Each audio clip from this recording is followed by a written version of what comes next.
បាទតែនិយមតាមដានរកការផ្សាយរបស់អង្គភាពសារព័ត៌មានNMR TV News បាទគណៈពេលនេះគឺខ្ញុំបានមកដល់កន្លែងទីតាំងរបស់បងប្រុសហើយនឹងកូនស្រីរបស់គាត់ណាបាទឥឡូវនេះគឺខ្ញុំអត់ទាន់បានទទួលបាននៅដំណឹងមិនដឹងថាគាត់មកពីណាបណ្ដៃទេបងប្អូនណាជិបសួរបងណែបងខាងណាបងសុំសួរតិចបងមកពីណាបងបាទខ្ញុំមុនខ្ញុំធ្វើការនៅសាដាច់នៅ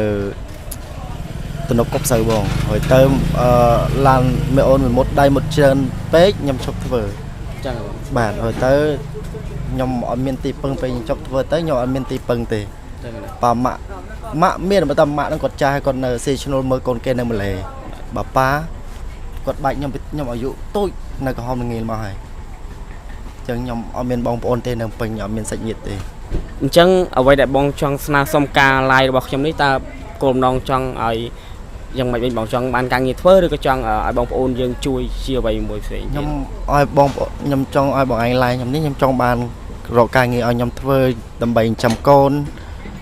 បាទមិនទេហ្នឹងគិតថាបានកម្រៃតិចតួចចិញ្ចឹមកូនខ្ញុំអត់ចង់នៅអញ្ចឹងទី1កូនខ្ញុំកូនស្រីផងខ្ញុំអត់ចង់នៅអញ្ចឹងបាទអញ្ចឹងខ្ញុំចង់រកការងារធ្វើដែលសុចរិតល្អអត់ចង់នៅអញ្ចឹងទេសម្រាប់កូនខ្ញុំធំបន្តិចម្ដងត្រូវការលុយគ្រប់គ្រងគាត់បាទហើយ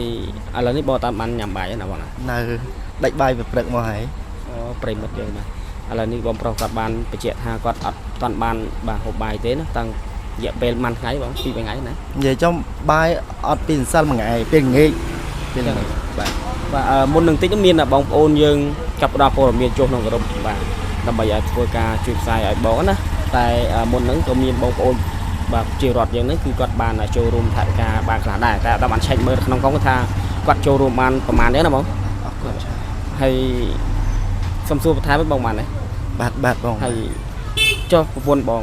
ខ្ញុំបែកគ្រួសារចូលចិត្ត2ឆ្នាំហើយបងបែកគ្រួសារបាទពេលខ្ញុំបែកគ្នាបងអូននៅតូចបងអូននៅតូច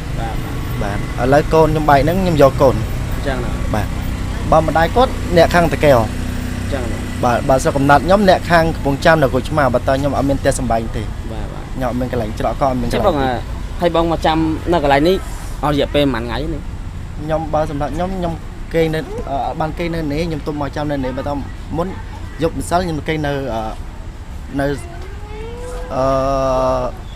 អូបែកក្អមបាទគេសម្រាប់នឹងខាងយេស៊ូក៏ឲ្យនិតខ្ញុំកូនខ្ញុំឲ្យសម្រាប់នៅនោះមួយយប់អញ្ចឹងបានន័យថាបងទៅសម្រាប់នៅនឹងអត់មានសាច់ញាតិទេអត់មានសាច់ញាតិទេអ្នកព្រះយេស៊ូគេស្គាល់ខ្ញុំគេអាណិតគេអាណិតមីអូននេះគេឲ្យខ្ញុំទៅគេនៅនោះមួយយប់អញ្ចឹងហើយថ្ងៃហ្នឹងបងមានបានកន្លែងរកកន្លែងសម្រាប់អត់មានទេអត់មានទេបាទ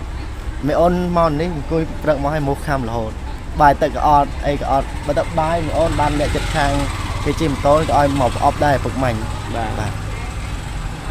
ហើយឥឡូវនេះគោលបំណងបងគឺអត់ចង់ឡើងទៅស្រុកទេគឺចង់ឲ្យបងប្អូនយើងជួយរកការងារធ្វើណាបាទបើតើខ្ញុំឡើងទៅស្រុកក៏ឡើងឱកាសដែរខ្ញុំអត់មានផ្ទះសម្បែងខ្ញុំអត់មានសាច់ញាតិទេអត់មានសាច់ញាតិទេបាទអត់មានទេចុះមិញបងបានបញ្ជាក់ថាមានបងប្អូននៅតកែវដែរតកែវម៉ាក់វាម៉ាក់គាត់ដែលម៉ាក់គាត់ហ្នឹងដែលយើងបែកហើយយើងរកវិញមិនកើតយើងលក្ខណៈបែកហើយគាត់តាមគាត់យើងតាមយើងអត់មានពាក់ព័ន្ធអីញ៉ៃទេចុះកូនស្រីរបស់បងហ្នឹងតាមមានការបំរុងពីម្ដាយទេអត់ទេអញ្ចឹងបានន័យថារយៈពេលជាការជិត2ឆ្នាំហ្នឹងខ្ញុំតស៊ូកន្លែងរេចាយឬកំប៉ុងការងារក៏ដល់ខ្ញុំធ្វើគ្រប់សពដើម្បីកូនស្រីខ្ញុំបាទ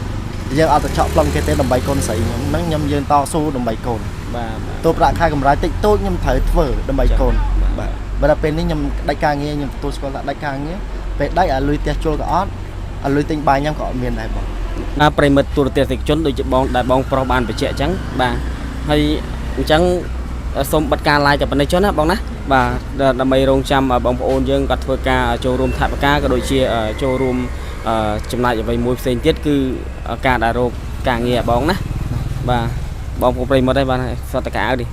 មកខាងនេះកៅច្រើនអត់នេះបាទនេះស្នាយ៉ាងសំពងស្ពីតែម្ដងបងប្អូនយើងបាទសូមគោរពលាតែប៉ុណ្្នឹងមកប្រិមិត្តយើងបាទ